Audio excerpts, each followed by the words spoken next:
Alrighty, hello guys, and welcome back to my channel. My name is Callie.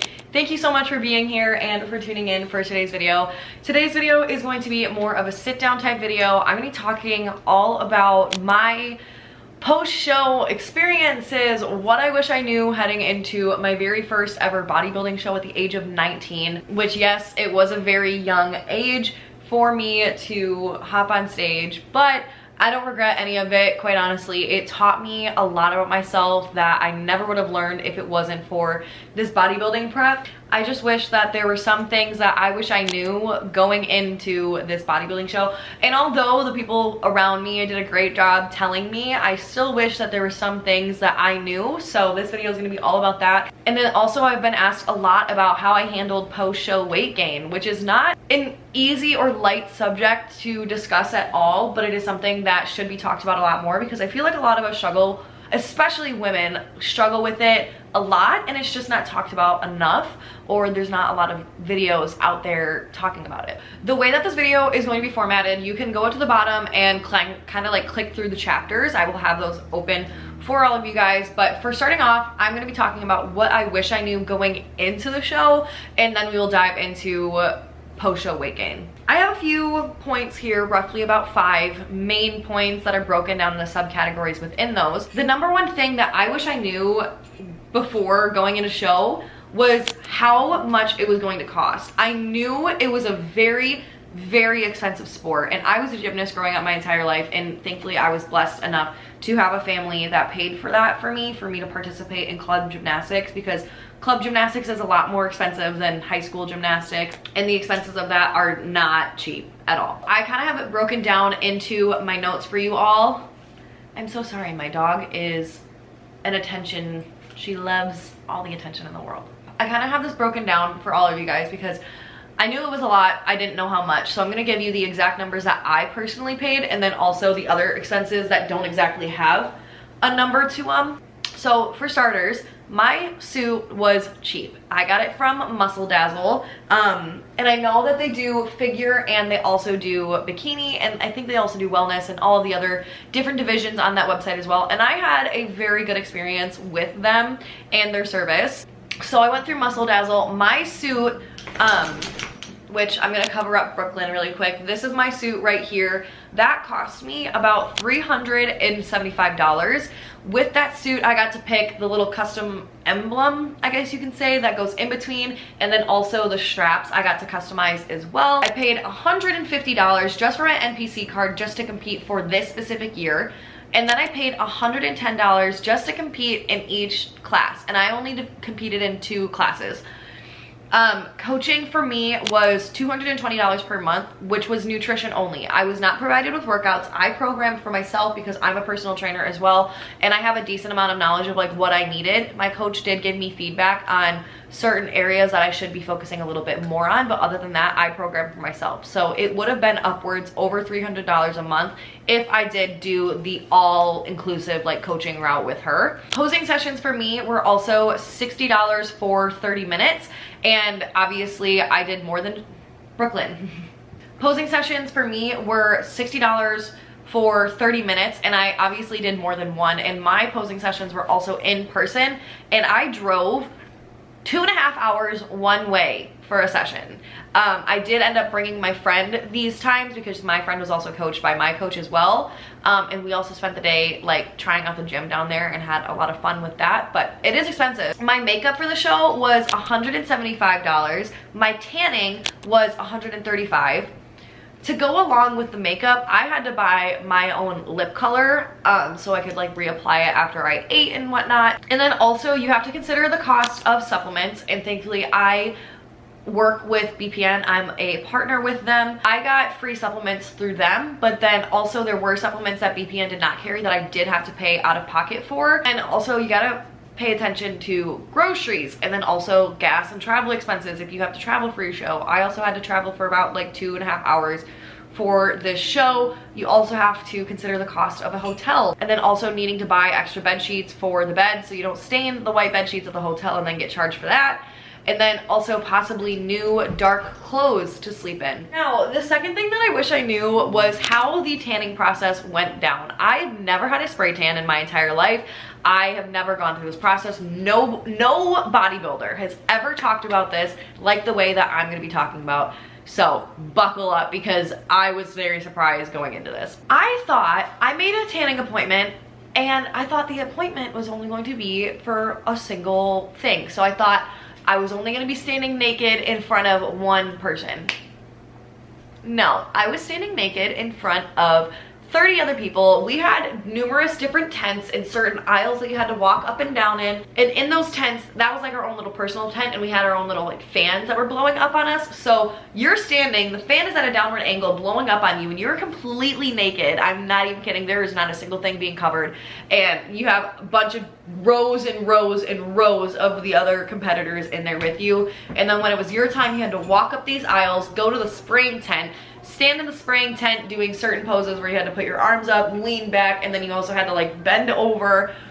It was a whole thing. And then also like take your leg, prop it up, and like prop it out so everything was exposed. I thought it was gonna be like 20 minutes. No, it took about like an hour and a half. And then I was also like standing in front of a bunch of women that I have no idea who they are, just completely naked. And me being the girl growing up, I would always hide in like the bathroom stall to change. I've never changed, like I have never been the one who was comfortable changing in front of girls regardless of the circumstance. Yeah, my tanning experience, I went displeasantly surprised, to say the least. Next, I want to talk about sleep and stress. And this is a given. We all know, well, not we all know, but stress and sleep play such a big role. They play such a big role. And one thing that I did was neglect that towards the end of prep, because I had the mindset of, I'm only gonna be in Wisconsin for a little bit longer, and I wanna cherish the time I have with my people here, because I value my community, my friendships so heavily, right? With that, towards the end of prep, I started neglecting my sleep. I started getting really stressed.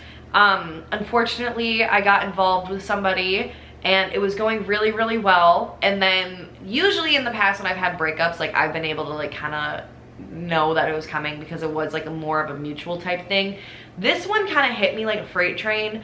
Although I would say like logically we came to a mutual agreement that it was best that we didn't continue. It happened literally a day before my show. Or at least like having to drive down for my show and everything, and that alone just caused so much stress. And with your stress, you're gonna hold on to body weight, etc. Your moods are gonna fluctuate like crazy. If you don't get enough sleep, you're obviously not gonna be feeling good. It's not a grand old time, to say the least. Next is that it's normal to feel like crap, especially on the female side of things. And if you are somebody who lucked out on not feeling like absolute dog water in your prep, consider yourself lucky. It's common to feel like crap. And I will say that my coach took me through prep the healthiest way that she absolutely could have.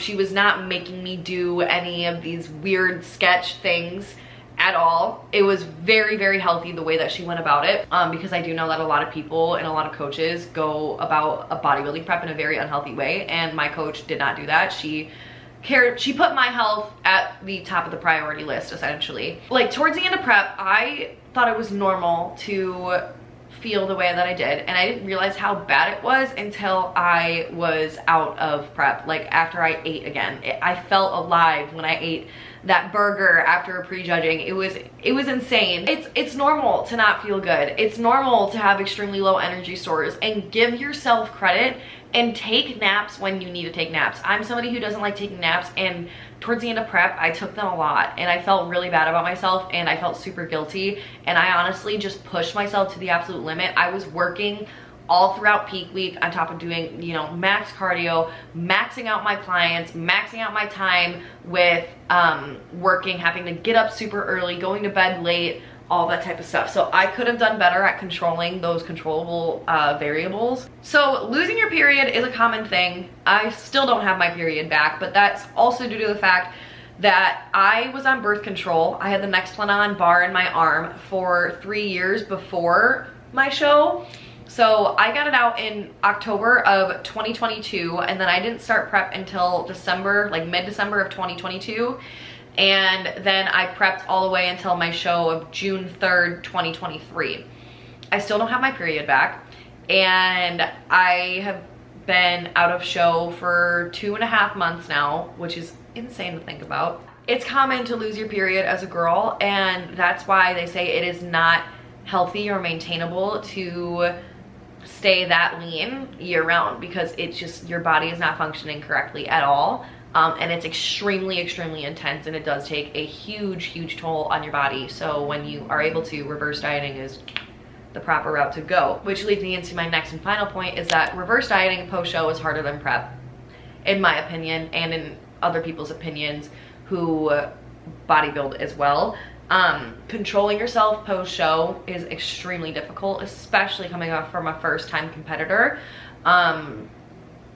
And coming from somebody who also had binging tendencies and habits before my show, I went right back into that.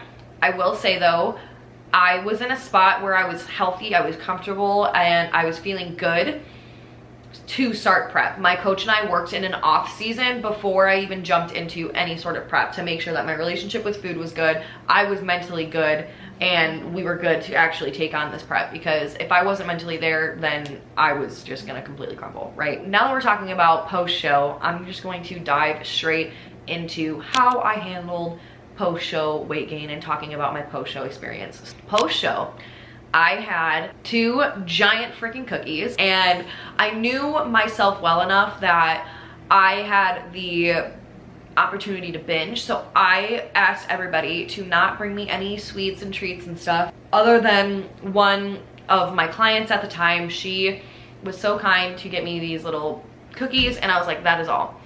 After my show, we ended up going out to eat.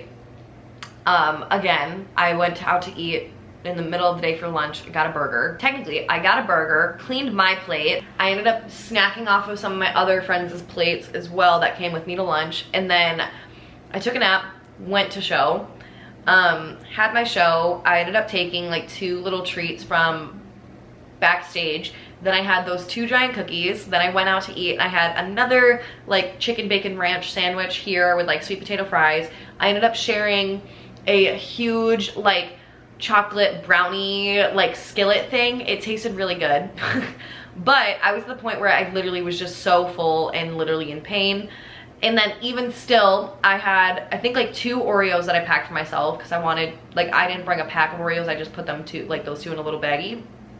And then I went back to the hotel, and I just remember drinking water and like chugging it to the point where I was hurting so bad. And I just remember going to the shower to wash off my tan, and I was crying and curled up in a ball on the shower floor, crying because of how much pain I was in.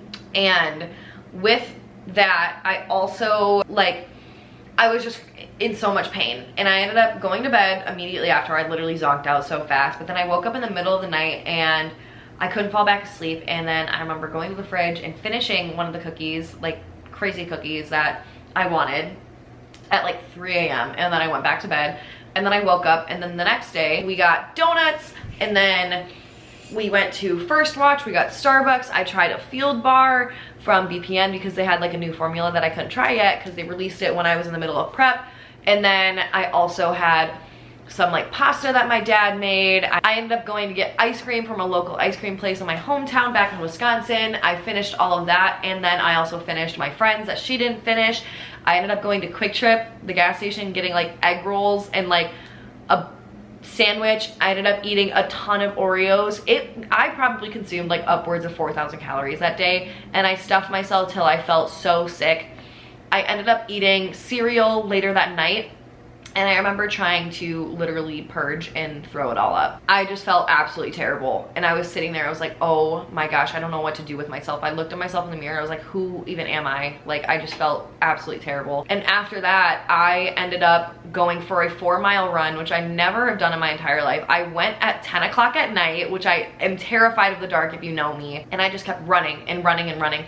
Not because I was trying to burn the calories off. That is not at all what I was doing. I went for a run because I needed the mental clarity, and I felt so much peace by doing that. And also leading up to that, like I said, I had a personal kind of relationship that just like crumbled, and it sucked. It really, really did suck, because the thing that this person and I had and shared was really special to me, and to kind of just see it flip a switch like that was really difficult for myself. And so going for a run kind of just like helped me reflect on that and how I was going to navigate it moving forward. So then after that, I still was struggling pretty heavily with binging and overeating. I wouldn't necessarily restrict myself. I was back on track per se, but I wasn't tracking my foods. I was eating a lot of whole foods, which was good, but I threw cardio out the window. I threw all of my coach's protocols out the window, and then I had to stop investing in my coach because I needed to save money for this giant cross-country move. And it was very difficult not having that coach and accountability. I didn't ever really reverse diet for myself. It was really, really hard. And I ended up I did put on a decent amount of weight. And I remember after my birthday, like, I ate until I was past the point of feeling full, and I still had dessert, and I still forced myself to eat it. And I felt like there was this pressure on me to eat whatever was in sight, even though I was full. And I don't know why. It was just like, just eat it, just eat it. Like, I just had this urge to just like go freaking crazy and like just lose all control with food. And I dealt with that for a very long time. So fast forward, I moved to Texas, and now I'm in my own house with my own roommates and stuff, and for the most part, I've been doing pretty decent. There has been times where I have dealt with overeating, and there has been times where like I've binged again, and I'm still dealing with it. Like, when I use the term binge, I mean like literally blacking out and not even realizing that I'm doing it. And like the thing that like snaps me back in it is the guilt and the shame that I feel when I am doing that, or have done that. I don't want to have this take ownership over me. Let's just say that I am getting back like to where I need to be. I do have a coach now, and she is helping me a lot. She's helping me prep for a powerlifting meet, and my relationship with food is getting a lot better with that as well. Alrighty, sorry if the angle has changed at all. I had to replace the battery in my camera, but needless to say, I have not stepped on a scale since like a week after my show. I stepped on a scale once, and that was probably like 2 weeks ago, but that was to figure out what weight class I would be for powerlifting. And even still, that can change because it's like a local meet or something, and I can change my weight class the morning of if need be, but I still am trying to stay in a certain weight class, which I think is might be the 60 kilogram weight class. I don't remember. This is my first time ever doing a powerlifting meet. I don't even remember what I signed up for specifically, but yeah, post-show weight gain, for the most part, I have a relationship with my body where for the most part, am enjoying what I'm seeing. And I appreciate the fact of how strong I am for the weight that I currently am at. I am seeing muscle growth, which is amazing. I'm seeing my legs grow, which is something that I also want to see. I'm just taking these next couple years, you know, however long it is until I step on stage again, to just build. I don't care to get super, super lean, because when I do step on stage again, I want to absolutely demolish it, and I want to give my body that time to grow. So I'm just accepting the fact of embracing my body of where it's at, and I'm not gonna be super extremely lean. I want to take the time to build muscle and absolutely crush it the next time I decide to step on stage. So if you made it to this part of the video, thank you.